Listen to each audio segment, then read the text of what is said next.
একটা পাখি আল্লাহর কাছে বিচার দিচ্ছিল যে আল্লাহ, এত কষ্ট করে আমি আমার ঘরটা বানিয়েছিলাম, তুমি তুফান দিয়ে আমার ঘরটা উড়িয়ে দিলে, কেন করলে?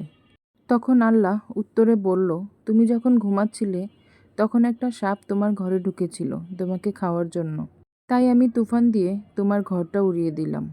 ঠিক এমনি আমাদের জীবন থেকেও কিছু মানুষ সরিয়ে নেয় যেন তারা আমাদের ক্ষতির কারণ না হয়।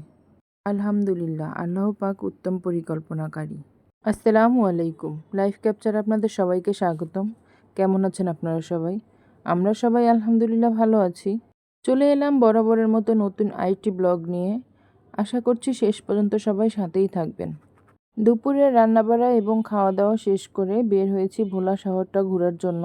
আর প্রথমেই আমি চলে এসেছি ভোলার বাংলা স্কুল মোড়ের নবারুণ সেন্টারের হার্লিন স্টোরে। আমি যখন শুনেছি যে ভোলাতেও হার্লিন স্টোরের শোরুম দেওয়া হয়েছে, তখন ঢাকা থেকেই ডিসাইড করে গিয়েছি যে ভোলা গেলে হার্লিন স্টোরটা অবশ্যই ঘুরে দেখব। আর আজকে সময় করে চলেই এসেছি। চারিদিকে ভেজাল আর নকলের এত পরিমাণ ছড়াছড়ি যে কোথা থেকে কী নিব সেটাই বিশ্বাস করে উঠতে পারি না।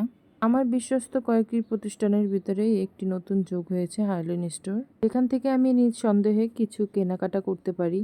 আর এখান থেকে অল্প কিছু কেনাকাটা করে আমরা বের হয়ে গিয়েছি। ভোলাতে এখন বড় বড় মার্কেট এবং বড় বড় শোরুমের প্রতিযোগিতা চলছে। কি নেই এখানে, আপনি যা চাইবেন, যেই ব্র্যান্ডের চাইবেন সেটাই পাওয়া যাবে এখানে। ওখান থেকে বেরিয়ে এসেছি চিপসের দোকানে। আমার মেয়ে লেস চিপসটা খেতে খুব পছন্দ করে। শুধু আমার মেয়ে না, আমরা ফ্যামিলির সবাই লেস চিপসটা খেতে খুবই পছন্দ করি। তাই এখান থেকে অনেকগুলো চিপস নিয়ে নিলাম। তারপর এই যে 99-এর শপটাতে ঢুকেছিলাম। এখান থেকে হালকা পাতলা কিছু কেনাকাটা করে বের হয়ে গিয়েছি। আর এই ভিডিওটাতে আমি ঢাকা এসে ভয়েস দিচ্ছি। আমরা ঢাকা চলে এসেছি। গত 2 দিন হলো ঢাকা এসেছি। দীর্ঘ 16 দিন গ্রামের বাড়িতে থাকার পরে ঢাকাতে এসেছি। আর এসে বিশ্বাস করুন, আমি 2 দিন পুরো ঘুমিয়েছি। আমার এরকম অবস্থা হয়ে গিয়েছিল, মনে হচ্ছিল যে ঘুমই পুরো হচ্ছে না। আর গ্রাম থেকে ঢাকায় আসাতে ভালোও লাগছিল না। অনেকদিন গ্রামে থাকাতে গ্রামের প্রতি একটা মায়া হয়ে গিয়েছে। আর আমার কাছে গ্রামের বাড়িতে থাকতে এমনিও ভালো লাগে। গ্রামের এখনও সুন্দর সুন্দর অনেকগুলো ভিডিও আছে যেগুলোতে আমি ভয়েস দিয়ে ছাড়তে পারিনি এখনও। আর কোথাও বেড়াতে গেলে, বিশেষ করে প্রিয় মানুষদের কাছে গেলে মনে হয় অন্য কোনো কাজে মনোযোগ আসে না। ইচ্ছে হয় ঘোরাফেরা করি আর তাদের সাথেই সময় কাটাই। আর হাঁটতে হাঁটতে খুব সুন্দর একটা জায়গা চলে এসেছি।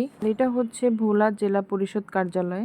এত সুন্দর এই জায়গাটা, বিকেলে বাচ্চাদেরকে নিয়ে ঘোরাফেরার জন্য বেস্ট একটি জায়গা। এর আগে এখানে আমি আর কখনো যাইনি, এই প্রথমই এখানে গিয়েছি। আর গিয়ে আমার কাছে খুবই ভালো লেগেছে। বের হতেই মন চাইছিল না। যারা এতক্ষণ যাবৎ ধৈর্য ধরে আমার ভিডিওটি দেখছেন কিন্তু এখন একটি লাইক দেননি, তারা চাইলে আমার ভিডিওটিতে একটি লাইক দিয়ে দিতে পারেন। এবং আমার ভিডিওটির কোনো অংশ যদি আপনাদের কাছে একটু হলেও ভালো লেগে থাকে, তবে আমার চ্যানেলটি সাবস্ক্রাইব করে আমার সাথেই থেকে যেতে পারেন। এবং আমার ভিডিওর ভালো এবং মন্দ দিকগুলো আমাকে কমেন্টস করে জানাতে পারেন। আর আপনি যদি কাজগুলো অলরেডি করে থাকেন তাহলে আপনাকে অনেক অনেক ধন্যবাদ জানাচ্ছি। ঘোরাফেরার সাথে সাথে এখানে খুব ভালো চটপটি এবং ফুচকাও পাওয়া যায়। জান্নাতের বাবা এখানে ফুচকা এবং চটপটির অর্ডার দিচ্ছিল। আর আমরা এখানে এসেছি শুনে আমাদের সাথে দেখা করতে আমার 2 ননদ চলে এসেছিল। আমার বড় ননদ এবং ছোট ননদ। বড় ননদের হচ্ছে 3 জন ছেলে মেয়ে। মেয়েটি হচ্ছে বড় আর ছেলে দুটি ছোট, এই ছেলে দুটি। আর আমার জান্নাতের পাশে বসা মেয়েটি হচ্ছে আমার ছোট ননদের মেয়ে। সব কাজিনরা মিলে একসাথে বসে ওরা ছবি তুলছিল। আর এই যে চটপটি ফুচকা এসে গেছে। এত সুন্দর মনোরম পরিবেশে বসে চটপটি ফুচকা খাওয়ার মজাটাই ছিল আলাদা সেদিন। আর গ্রামের তুলনায় খাবারগুলো খেতেও খুব মজা ছিল। বাচ্চারা খুব মজা করে খেয়েছে আর খুব এনজয় করেছিল সেদিন। আমার এই কিউট সোনা মা আর বাবাদেরকে দেখে সবাই মাশাল্লাহ বলবেন। দিনের থেকে সন্ধ্যার পরের ভিউটা এখানের আরও বেশি সুন্দর ছিল। চারদিকে যে লাইটিংগুলো করা ছিল ওগুলো সব জ্বালিয়ে দেওয়া হয়েছিল, দেখতে পরিবেশটা খুবই অন্যরকম হয়ে গিয়েছিল। যারা এতক্ষণ যাবৎ ধৈর্য ধরে আমার ভিডিওটি দেখছেন তাদেরকে অসংখ্য ধন্যবাদ জানিয়ে আজকের জন্য বিদায় নিচ্ছি। আসসালামু আলাইকুম।